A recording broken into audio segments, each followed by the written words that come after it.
Selamat siang Bapak dan Ibu yang saya hormati. Sebelum kita melakukan mediasi, izinkan saya memperkenalkan diri terlebih dahulu. Nama saya Said Sabik, SHMH, sebagai mediator yang telah dipilih Bapak dan Ibu. Selanjutnya kepada Bapak dan Ibu saya berikan kesempatan untuk memperkenalkan diri masing-masing. Perkenalkan, nama saya Irina Laila atau disebut yang ada juga sebagai penggugat dalam kasus ini. Dan perkenalkan, nama saya Farhan Sukapermana. Dalam kasus ini saya sebagai tergugat.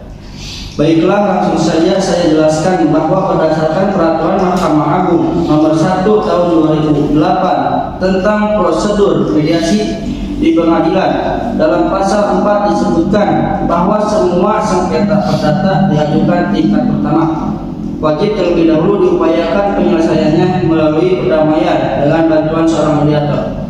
Dan pada sidang Bapak dan Ibu kali ini telah menunjuk saya sebagai mediator dalam kasus ini. Selanjutnya saya menerangkan tentang mediasi. Mediasi adalah suatu alternatif penyelesaian sengketa di mana kedua belah pihak saling berdialog untuk menentukan titik temu. Saya selaku mediator akan memfasilitasi negosiasi ini. Namun sebelum saya memulai mediasi, saya akan menjelaskan tata tertib mediasi. Di antaranya, para pihak berbicara bergantian setelah diberi izin oleh mediator. Yang kedua, para pihak tidak boleh saling memotong pembicaraan. Yang ketiga, tidak boleh menyela dengan argumentasi. Yang keempat, tidak boleh merokok. Yang kelima, tidak boleh menggunakan handphone. Yang keenam, tidak boleh menyela langsung pembicaraan selama mediasi. Adapun tahapan mediasi, di antaranya saya memberikan penyelesaian kepada para pihak untuk bergantian. Yang kedua, saya akan mencari kesepahaman awal dari kedua belah pihak. Yang ketiga, saya akan mendefinisikan, menentukan agenda pembicaraan. Setelah itu, kita masuk dalam tahap negosiasi. Yang terakhir, apabila negosiasi mencari kesepakatan, kita akan menyusun kesepakatan akhir. Baiklah Bapak dan Ibu, apakah setuju dengan kesepakatan tersebut? Ya, saya setuju, Pak. Setuju, Pak. Baiklah, kita mulai mediasi pagi ini. Bagaimana kalau kita mendengar Bapak Ibu Inon, mendengar Ibu Elida terlebih dahulu untuk menyampaikan keterangan. Bagaimana Bapak Nopal, apakah setuju? Ya, silakan. Baiklah, kita mulai mediasi pagi ini. Bagaimana kalau kita mendengar dari Ibu Elda terlebih dahulu untuk menyampaikan keterangan? Bagaimana Bapak Nopal, apakah setuju? Ya, Pak. Silakan. Silakan Bu. Terima kasih Pak atas kesempatannya. Begini, Bapak Novel ini sampai saat ini masih terikat hutang piutang dengan saya. Padahal di dalam surat perjanjian, Bapak Novel ini sepakat untuk melunasi semua hutang piutang beserta bunganya pada tanggal 1 Januari 2022. Namun sampai pada saat itu tempo, tergugat tidak mau membayar lunasi hutangnya. Saya telah beberapa kali melayangkan somasi kepada Bapak Novel ini, namun sampai sekarang saya tidak mendapat kejelasan apa-apa. Baiklah, artinya Ibu kecewa atas kejadian ini. Saya sangat kecewa Pak atas kejadian ini. Terus terang saja, Pak. Saya sangat kecewa atas tindakan Bu Elda. Apakah iya tidak ada jalan lain selain melakukan gugatan? Masih banyak alternatifnya.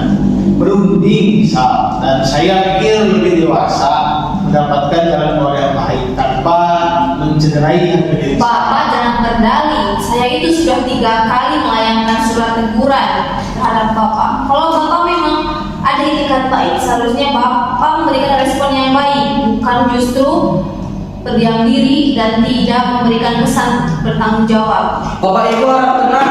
Kalau pihak satu bicara, maka pihak lain harus mendengarkan. Kalau Bapak Ibu tetap seperti ini, bagaimana mediasi ini mau dilanjut?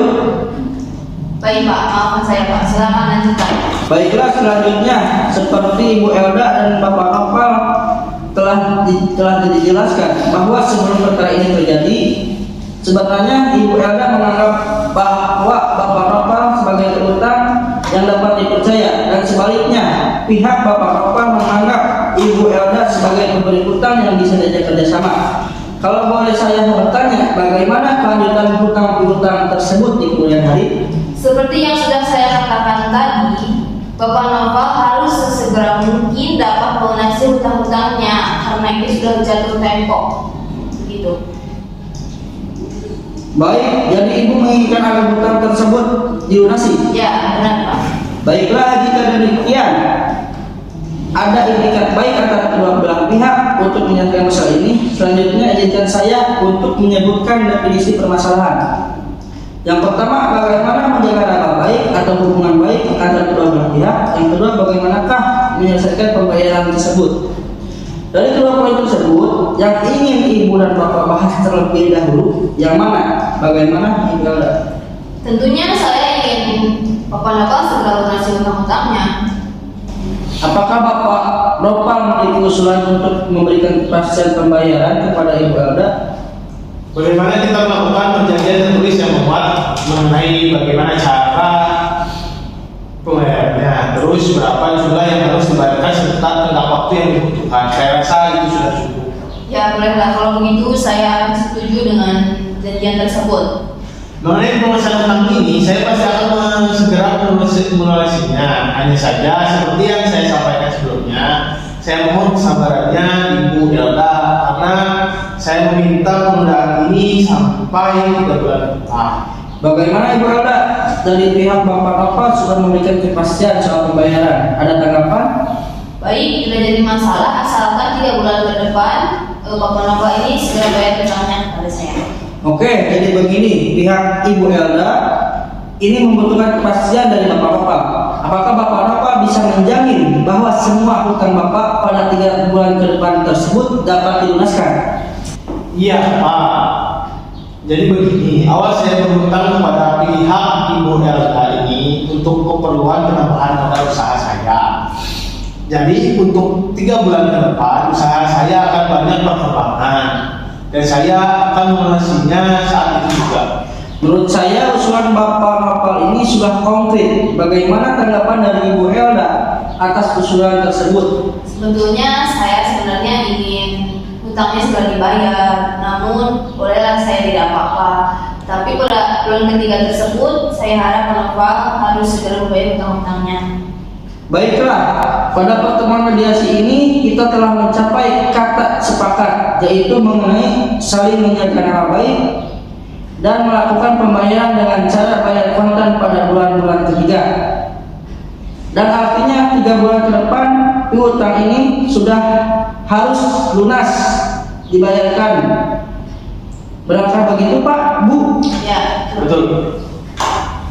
Baiklah, selanjutnya kita akan mempersiapkan kesepakatan perdamaian yang mana nantinya di dalam kesepakatan tersebut para pihak harus menambahkan klausul apakah gugatan ini dicabut atau kesepakatan perdamaian yang dilakukan pada putusan majelis hakim yang melahirkan akte perdamaian.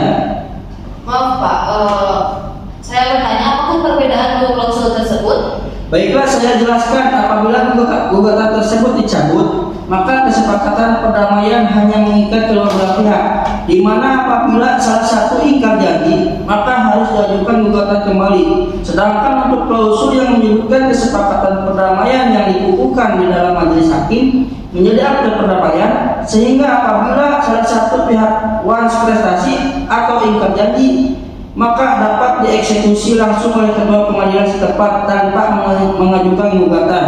Wah, kalau begitu harus dibukukan ke dalam majelis hakim karena kesepakatan ini masih ada poin yang dipenuhi oleh Bapak Noval. Bagaimana Bapak Nopal? Apakah setuju? Ya, setuju Pak. Baiklah, Bapak dan Ibu, selanjutnya saya menyerahkan kesepakatan perdamaian yang telah ditandatangani kepada ketua majelis hakim dan pembacaan putusan dengan panitera penggugat. Baik.